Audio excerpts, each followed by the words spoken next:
Yok açacaklar bunu. Kırmızı yazılı baksanıza. Ha olsun. Keze bak. Yine kaçacaklar öyle.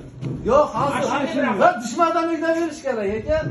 Bana bakın. Programda yok. 200 manattan bırakın. Ben de yoktur. Telefonunuzu veriyorum. Ramiz beğendi. Var mı? 200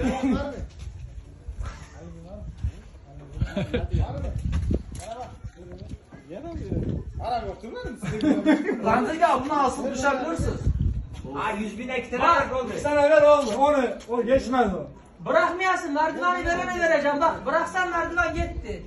Şimdiydi söz bana. Ya o olmaydı. Ver bana ben. Olmaz olmaz. Bırakırsan enende verirsin bak. Hayır. 50.000'i. Ya koyayım mı? Ha ben koyuyorum. Abi olmaz olmaz Oğlum ulan. ben de vereceğim. Al kızım lan. Ola arası da nasıl şeysiz olur. Yok siz koyacaksınız sonra biz ayrı alacağız. Yastığımıza koyacağız.